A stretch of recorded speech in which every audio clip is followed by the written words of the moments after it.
Hi everyone, welcome to another installment of Dublin Tech Talks.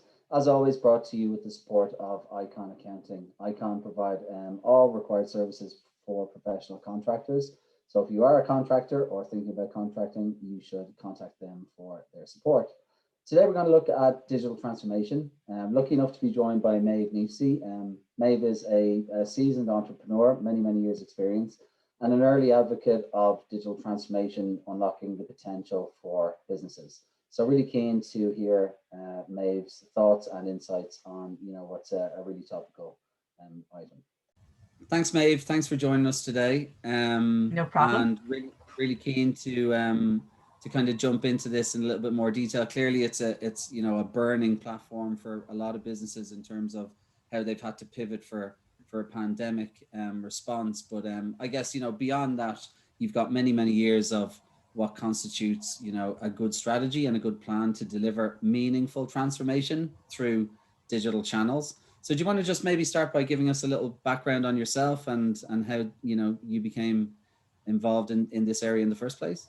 Absolutely. So it was not by strategic deep thinking that I happened to be doing this. I'd love to say to you, look, I've known for years that digital transformation was going to be critical and I was perfect for it. That's not the way it happened. What happened was I started off a while ago, probably 2000 really, in working from, well, my background was publishing, but using my skills and knowledge in the digital area about content strategy, really. How do organizations use content and how do they digitally distribute and amplify content? Anyway, then I had a couple of agencies.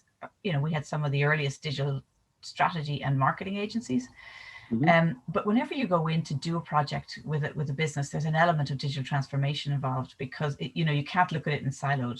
So for example, let's say you go in and you say, we want to communicate better with our customers online. And usually it's some optic, like, we think we should be doing email marketing, but you always have to pull back and say, well, why? And that opens up a whole load of other opportunities for how the business can use digital. So I was doing that probably for about 12 years. And then I moved out of that into developing software and software around delivering insight from data. And of course, when you do that, you're touching all areas of the business because, you can't look at customers in isolation. You also have to look at other stakeholders, and then you have to look at how is internally going to manage this. So anyway, that means that you start to talk to all sorts of areas of the business, and that's really evolved into doing digital transformation. So we did software development products, and then of course, when you're working with organizations and who want to use their data, you then look at all the business and its requirements, and that then evolves into doing digital transformation strategy, really. And strategy being, why are we doing it and what can we get out of it? And do you think, is that like, if you talk about, or think about rather, businesses that you're involved with, I mean, I've certainly in my experience, I find, digital transformation as a concept is thrown around a lot, but when you actually get under the hood, it's a series of technology projects with a digital, focus or throughput, but no real meaningful transformation in how the business engages with customers or delivers services. So, is that a common misconception in terms of what people are actually trying to deliver? I think what can happen is that people can say the words but not really know what it means, and I don't mean that in a condescending way at all. They think that if we do a couple of siloed projects where let's enable customers to use live chat for all of their queries and technical support, that's part of a digital transformation, but it's not digital transformation alone in itself. So sometimes it'll be a series of small projects, but my experience where it's more successful is where at a much more strategic level, the business has made the decision that they need to look at how they do business and their business models and how they can get more competitive or have a better offering by introducing digital. So, it's a much bigger strategic decision, but then of course that filters down into a series of smaller projects. Yeah. And do you think the fundamental, strategy, it could come from the technology community in the business, or it could come from the business, but, the key component is that everyone is on board and everyone is talking to each other, right? Well, not only is it key, it's the only way it'll succeed, actually. I mean, every time you go in and do a project, it's always exciting because you're saying, oh, there's so many ways we could do things better. for this business, or we can really enhance their competitiveness, whatever it happens to be. But if everybody isn't really taken care of in the process, and look, how do you make decisions? We think we make decisions based on logic. It's not how we make decisions. We make decisions unconsciously based on emotion. So if you are, as part of a digital transformation project, you're always going to be trying to understand, well, how does the business operate? And when you do that, so that I can then spot opportunities to enhance that. When you do that, that means you're asking people about what they do. And everybody, no matter who they are, feels slightly threatened by that. Of course, and if you ignore that, you're never going to get that the process moving, because what people are going to do is start telling you stuff and rationalizing why they're doing things a certain way in a defensive way. So it's really that you're always in parallel. How do I deal with the human emotional part of what I'm trying to do for my organization, and not just patting people on the head, but getting right stuck into understanding and trying to make people feel empowered. I know you've got a clear view that it's the people that are, the success of a digital transformation rather than the application of a solution from a technology perspective, right? Yeah, because people are going to be the ones who make everything work. You can automate things, but they're not going to be automated without the people around it making it work. And they have to feel that they own it, and that they're part of it, and that in fact there are huge benefits to them to supporting and enabling the transformation. So they're going to change how they work. That's going to be part of it. But rather than feeling threatened by it, the job is of the leadership in the business is to make them excited by it and inspired. And then, so having a clear plan and a strategy is clearly important. Well, you've kind of touched on an element of agility there and flexibility as well. So in your experience, with all of the projects that you've been involved in, how important is it to have a plan that you're committed to, and understand where you're going, but also have agility and flexibility to pivot on that along the way to get to the best place that you can go? Yeah. I know when I use the word strategy, people the head can turn off because it can feel very woolly. But really, what you're hoping to do with the business, which you're excited by, is to say, if we pull back from our business altogether and we try and understand what it is our customers want, or what we could do that'll make our customers really, really joyful and happy, as well as our internal people, what does that look like, and why are we doing it anyway? So what's the purpose of doing it? It's not just there's going to be priorities there because they're going to have a commercial benefit to us greater than other projects. So you're looking at what the returns are going to be for the business, what the expectations are, and then you have to then say, now we'll drill down into how we're going to get there. So it could be that, look, let's assume that you have a process for delivering product. And if you can have a really strong process around communicating with the customer, like a track and trace, but much more beyond that, that is quite automated, but at the same time, there's human touch points when needs be, then you're going to have a huge impact on the business, because everybody gets what they want in terms of they know where they are, they're communicated properly to when they know where their deliveries are, but also you can make them feel that you really do this better than anybody else. And the benefits is they'll come back to you. So you're thinking beyond technology. What are the benefits that the business are going to get back in from that? That's the core of the strategy.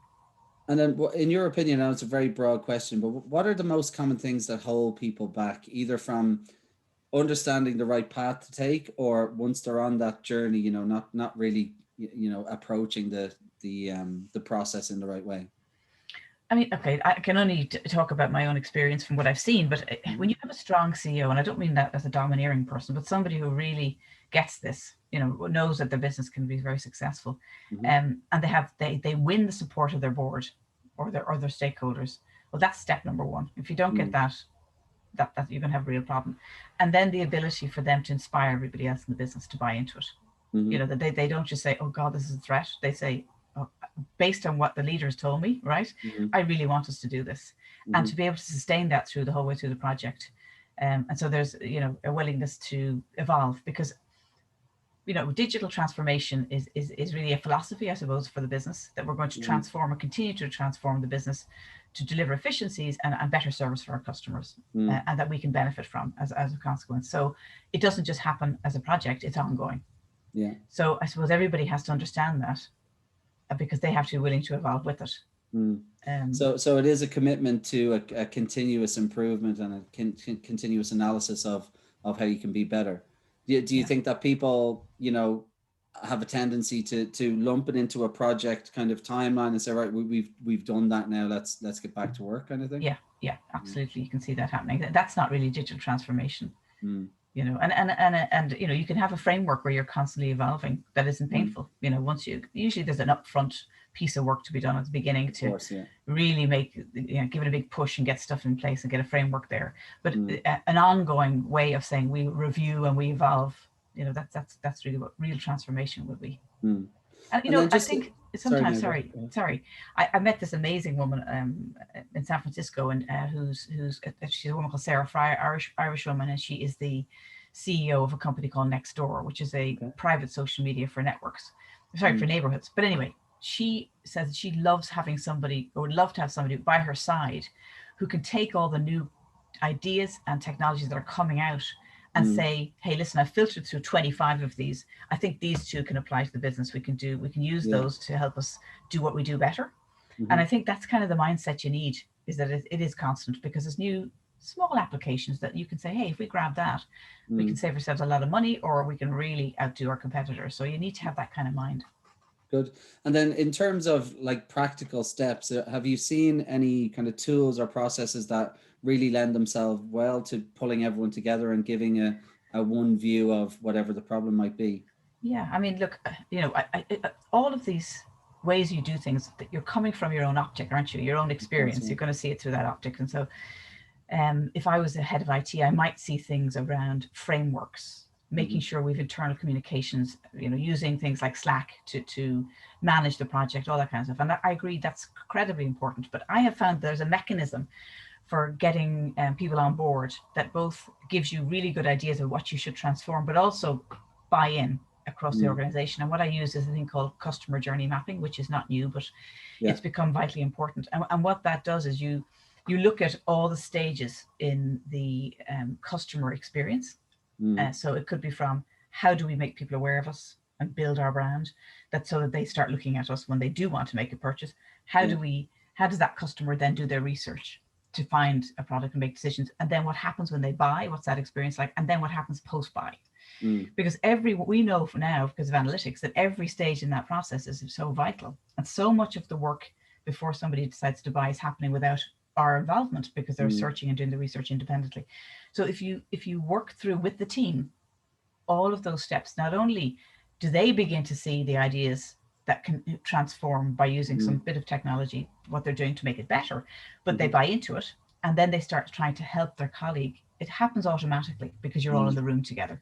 So for me, that's been the best mechanism, the beginning of how you begin to build people's belief in it, but also what you need to do, and a sense of what the priorities are. And of course, you don't just look at the customer's journey, you look at, well, what are we doing internally to support that at the moment? Where are the barriers and the pain points we feel inside that we're trying really hard to cover up, so that the experience is good for the customer? And can we find ways to make that much better for us internally? Yeah, I can see like multiple wins from that. I guess it gives everyone an appreciation for areas outside of their expertise, but also perhaps, a fresh set of eyes and a different perspective, a different set of optics, as you said, on a scenario can lead to better innovation as well. So I guess fundamentally, does that kind of lend itself to, when people jump into digital transformation, perhaps less prepared for the cultural transformation that needs to happen around that? Is that kind of culture impact something that people underestimate? I mean, yes, I think so, because it's a very big job, for particularly the leadership, to engage with people and say, look, understand and really listen to what they're being told, to bring everybody along with you. And you're putting yourself out there to do that. But to me, it's the only way to make the project work really fundamentally. I mean, you might have quick wins and you might have things that, enable the business to have a different business model, but you need everybody behind it to really make it transform. And then your background was in print and media, right? And clearly an industry that has gone through massive transformation along with some others. And that kind of, fast track transformation through crises like a pandemic, often, they're a catalyst for change that was moving at a slower pace. Are you aware of any particular industries that have, you know, experienced, you kind of meaningful seismic change, or, you know, any businesses or industries that have responded in a more proactive way? Oh, that's such a good question. I mean, I think there's examples in all industries of people who've done it really well. I mean, there absolutely is. You know, everything from companies that are manufacturing that have really brought technology in to speed up their process. I mean, people have automated, like car builders, you know, the robotics into the business. So there are always examples, I think, of really good work. But I think there's certain industries that where the pressure is on from the consumer that they have to be faster than other industries. And one of them is, of course, Absolutely. retail, massively retail. And then the other one is travel and tourism, which I've done a lot of work in. But I have worked with manufacturing companies that where the CEO psychologically, even somebody, I don't mean they have to be a young person, they're very technologically capable, but they just can see where the industry is going and they really want to commit to it. So it can be anywhere, but it does, the speed of moving quickly often is because the pressure of what the consumer is demanding. And if you are in, let's say you're in the marketplace where Amazon is, if you're a retailer and Amazon is your competitor, you have to go and compete. You can't sit back. And so now, because Amazon is starting to move into areas that are traditionally owned by bigger manufacturers, you know, the pressure is on, you know, whether it be, buying any product really, you know, you can essentially, Amazon can come in and gobble up your market. So I think that's pushing people to do more quickly and to really understand what it means to transform. Good. Look, I mean, this is all super interesting. By way of kind of a wrap up, if somebody for some reason hasn't considered the impact that a digital transformation could have on their business, you know, and are coming at this from a standing start, what are the types of things that they should really consider, and how do they make a first step? I think the first thing is not to see it as an IT project. Yeah. It's not. I mean, IT are vital to it. So you're going to have a very strong person either within the organization or supporting your organization, because when the team comes with the concepts, they've got to very quickly understand how the solution might evolve. But they're not the ones who really are driving what needs to be done. It's the business side. So your components are going to need, you need strong people from the sales side who think strategically within the business or bring them in. You need obviously marketing communications, and you're going to need internal IT as well, and you're going to need leadership. So, you know, all those components and operations working together. So do you have a kind of a group that are going to drive it? And then how does that group decide on the strategy? But they can't do it on their own. They've got to get from the ground up and people thinking about how they can make things better, who are dealing directly with the customer. Good. Well, look, thanks for that, Maeve. That was really interesting. If somebody did have questions and wanted to follow up, I guess they can find you on LinkedIn, or is that the best way to get you? LinkedIn, or they can email me. It's my name, Maeve at maevekneafsey.com. But We'll LinkedIn is probably the easiest place. And my last name being weird, it's Kneafsey, Maeve Kneafsey. I'll make sure it's in the post section. Look, thanks so much again, Maeve. Really appreciate it. It's always good to talk to you. Thanks a million, David. Thanks again to Maeve for that. It's really interesting. It's such a wide-ranging topic that it's nice to get some kind of a drill down and some specific insights there. So I'm sure we'll be revisiting that conversation again. Thanks again for watching. As always, you can stay on top of the content we're releasing or our virtual meetups and hopefully some physical meetups as we move through 2021 by clicking on our Dublin Tech Talks meetup page or our LinkedIn page. So we hope to see you again soon. Thank you.